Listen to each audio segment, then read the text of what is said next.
Now, to give you a comparison, all 6 boroughs of New York City is about 450 million square feet, and all of India is about 860. So clearly, it's a very under-commercialized market. And clearly, finding space, quality space, is a challenge. The complexity of setting up infrastructure, a good infrastructure in India, is complicated, and hence Flex is solving that need. Today, if you look at it, it is basically coming along because of the distributed work that happened post-COVID. Clearly, flexibility. You can take as many seats for as long as you want, and the ease of use, right? You can easily get it. In case of Office, the other piece that works really well is the network. Today, we have 210 centers that are operational across 18 cities in India. Almost 100 plus micro markets are mapped with us.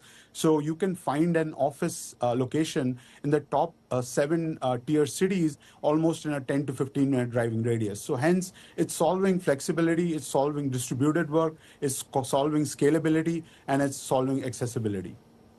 And is the asset-light leasing model one that is working out for Office, Amit, at this point in time? Or would you consider shifting some parts of the business to an asset ownership structure?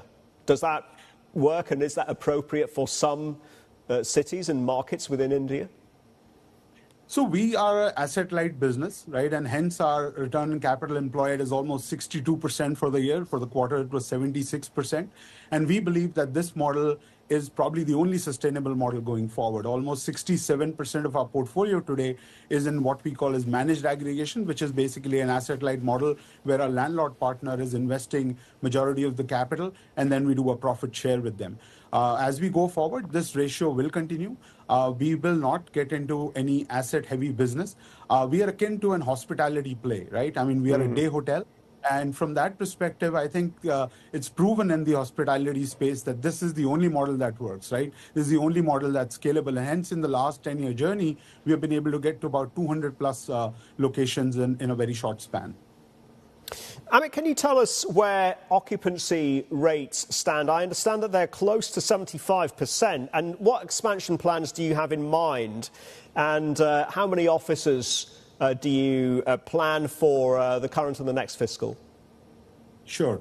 So current occupancy is roughly, as you said, it's about 73%. And I think stable state, which is more than 12-month-old centers, is about 84%, which we look at as our stable state occupancy.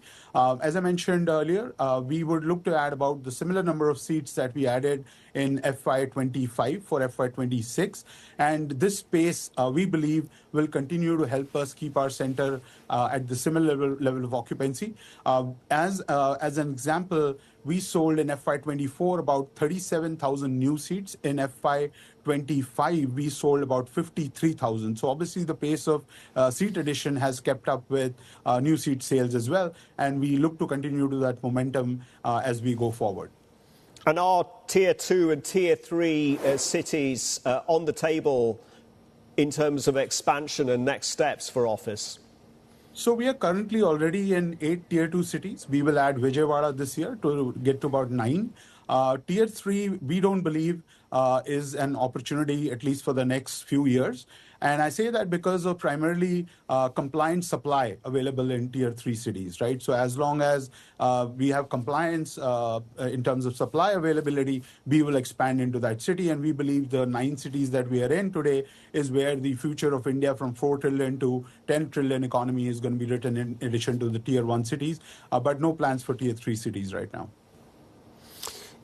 If the expectation, Amit, is for more multinationals to set up in India, and that's all to the good for Office Space Solutions, then are you basing that on the conclusion of some landmark trade deals between India and the United States, of course, and the European Union? UK-India is already in the bag. To what degree are these agreements going to be drivers of international capital and international investors into India? And how much of a virtuous circle do you think that's going to create for Office? No, so clearly, yes, I think the trend is being seen even before these deals were announced, right? If you look at the global capability centers that over the last 20 years got to about 1,800, and the next 3 years are going to get to about 2,500 of these are going to be set up from 50-seater to 5,000-seater centers. All of these plans have been announced. We have been very fortunate to be able to address a large part of that market. We have set up Elite, our premium product, exactly for that. We have companies such as Meltwater, ABC Fitness. We have Zinov, which is a large GCC consulting firm.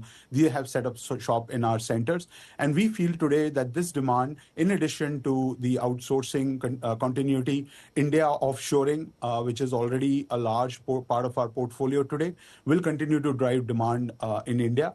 And, we feel that overall the landscape for India is very, very strong because the macro factors are strong. Commercial activity in terms of provision of great supply is available, at least in tier 1 and tier 2 cities. And that will allow people to come to India to set up these large centers. And as they set up these centers, we are clearly one of the choices that they would have in the country. I mean, if rents are soaring in the big urban centres in India, then how do you make the pricing environment appealing, competitive and affordable for your clients? There must be a fair degree of pressure to increase the rates that you charge. So clearly that has been there. I think, rents have gone up. But even when you look at the overall landscape, they have gone up by about 20% overall, if you look at the overall macro numbers. And currently it stands at about 85 rupees per square foot, roughly, which is about $1, right? The reality is over the last 10 years, it has continued to remain in that dollar range, right? It's just that the currency is depreciated. So from a global standpoint, when they look at these markets, the rents are almost same, right, over the last 10 years. And, clearly the demographics gives the advantage because almost about, I would say, 70% of the cost is towards the manpower, right? And the rents essentially are between 10 to 15% of the overall economic.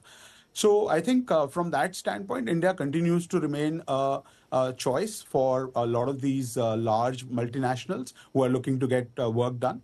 And clearly towards even the GCCs today, where earlier it was about BPO and KPO, today complex tasks like research and AI are being done in the country. So I think the demographics have moved and the rents, I think, are continuing to remain in a very affordable range.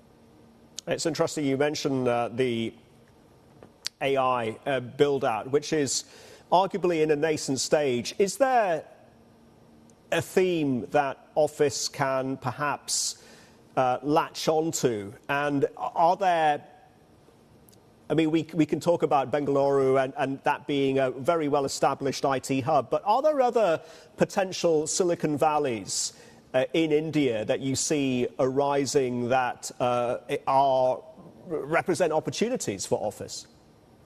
So I think clearly Bengaluru overshadows everybody, but I think the reality is if you look at today the global capability centers that are being set up, a lot of them are happening out of Hyderabad. Pune is another big market where we see a lot of GCC traction happening. A lot of companies, global multinationals are also expanding and setting up their centers in these locations, including places like Navi Mumbai sees a lot of traction today. And then for certain SaaS and product-based companies, Chennai becomes a great market, right? I think so. I think we see these top 4 or 5 markets continuing to grow. And obviously, Gurgaon and Noida are already established as those markets. So I think the top 6 markets, I believe, are all very, very capable for all of these different tasks to be done out of India and have the supply available today for them to be absorbed.